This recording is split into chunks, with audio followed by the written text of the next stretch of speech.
Welcome back, my friends, to the show that never ends. It's tea time in the bike shed. It's hello from him.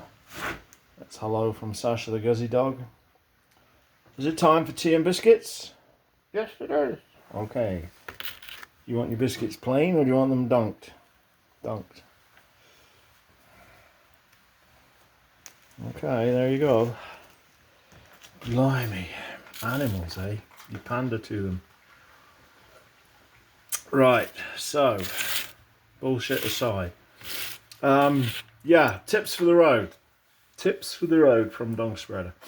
Just a simple tip, but one that may save you a bit of time, a bit of space, a bit of weight. Now, when I'm on the road, I'm not one of these who likes to drink from a camel pack, whatever they're called, thing slung over your shoulder where you suck on it.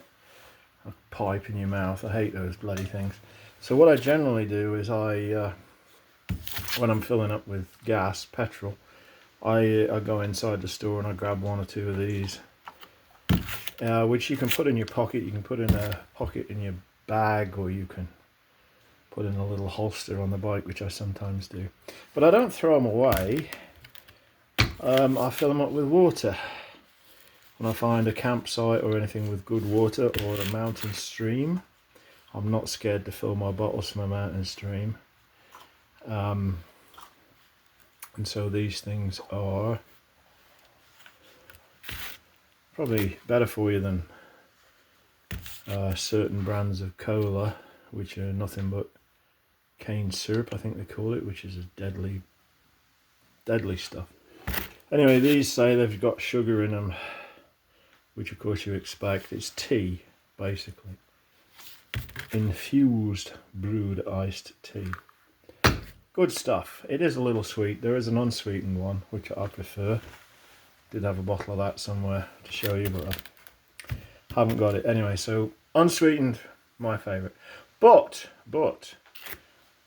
as I was carrying on the Guzzy, I was carrying an oil bottle like this, and then an oil bottle like that, just in case I needed engine oil or I needed heavy duty gear oil. That's pretty darn heavy, and it takes up a lot of space carrying 2 litres of oil.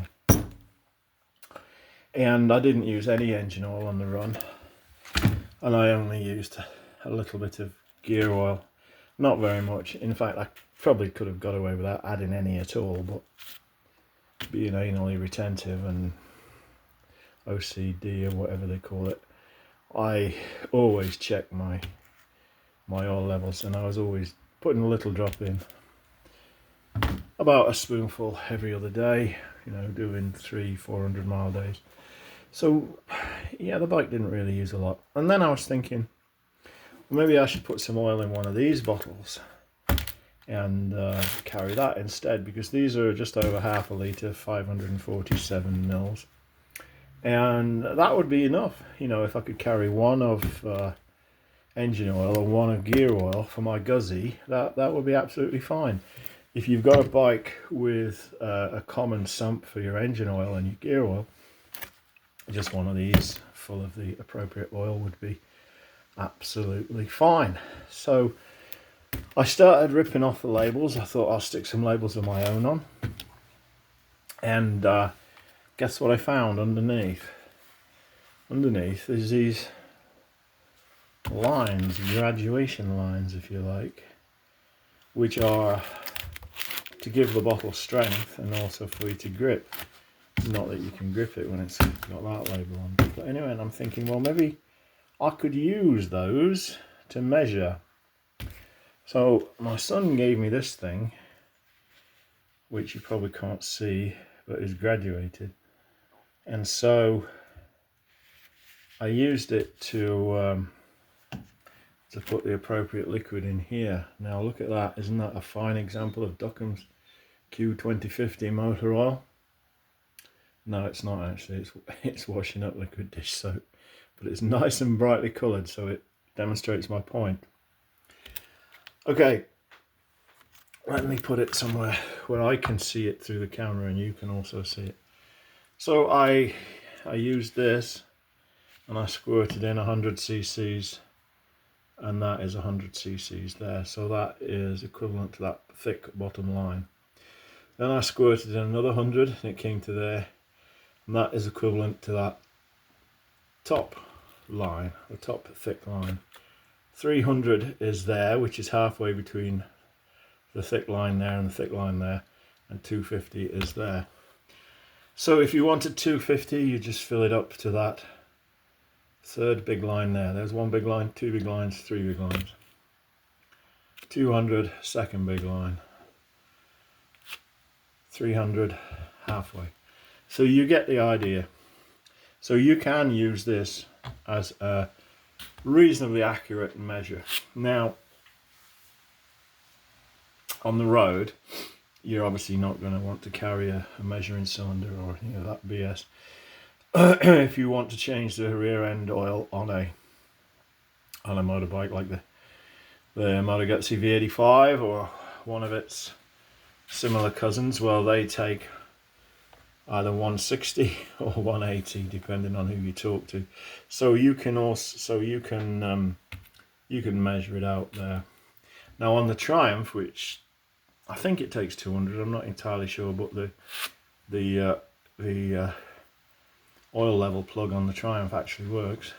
It's about 200, so you'd need that much if you wanted to change the oil en route in the rear end. Now, what else was I going to say? I think that's pretty much it. It's a handy thing. You're carrying one bottle or perhaps two instead of these big bottles. So you're saving yourself a lot of weight, a lot of room. So I hope that's been useful to somebody. That's my tip for the road. Number one, use these bottles to carry your spare oil. Oh, another thing too is the design for pouring. So you can actually pour the oil where it's supposed to go, rather than these things which are a bit bloody awkward. This is supposed to be easier, but it's not really, and it's also very bulky, not a very good use of space. And also, if your choice of heavy duty gear oil is one of these, and these are new squeezy packages, look what happened there, I squeezed it and the top popped off. So that's not going to be a lot of use in a pannier, is it? And also, a lot of these metal panniers have rivets and bolts sticking up, and so if this is rubbing against one of those, you'll have a pannier full of oil if you're not careful. So these are liable to puncture and not terribly good on the road. So there we are. These are easy to pour, wide neck, see through. You can see when the fluid wants to come out. That's my tip.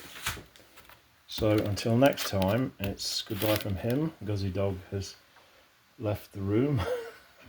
And so until then, keep the oil inside of your engine, keep the rubber side down, keep the shiny side up.